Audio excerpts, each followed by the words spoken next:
I will be thinking about my brother and help raising funds for brain and spinal cord cancer research. My name's Ava Del Tufo. I'm 12 years old and I live in Yada Yada on top of a mountain in the middle of the rainforest. My brother Jeremiah, when he was 8 years old and I was 10, he passed away from brain cancer. He was a crazy, eccentric kind of boy. He didn't really care what people thought about him. He was curious and funny and feral, but he was also very sweet and kind, and he was one of those people that everybody loved. I love you. I love you too. He walked into our bedroom one morning and he said that his neck hurt.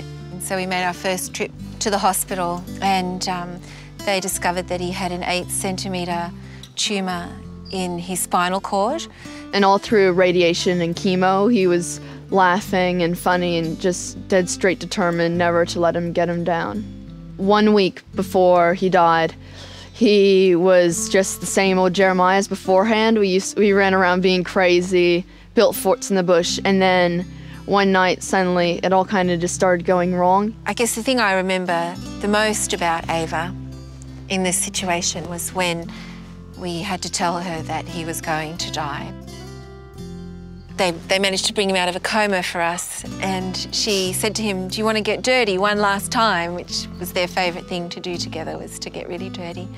And she painted his hands and feet, and she was just incredible with him that last night, and she was there the whole time. I think probably the hardest thing in the world for anyone to go through is watching your parents to cry, because you always think, oh yeah, my dad, my mom's unbeatable, they'll never cry in their life. And I remember how sad they were, and I remember thinking I never want anyone else to go through what my mom and dad and I went through.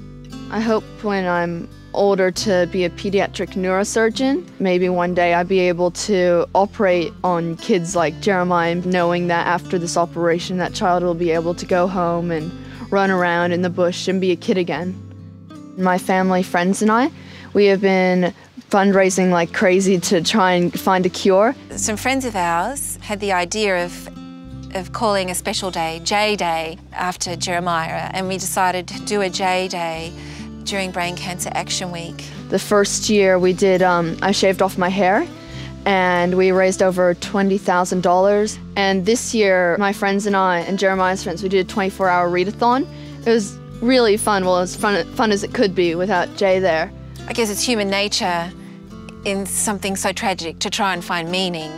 And I think doing what she does with fundraising every year during Brain Cancer Action Week, I think it's a really great way for her to take meaning from it. He was always just my best friend. He never let me down. And I think, man, I'm so lucky to be able to have a brother like Jeremiah.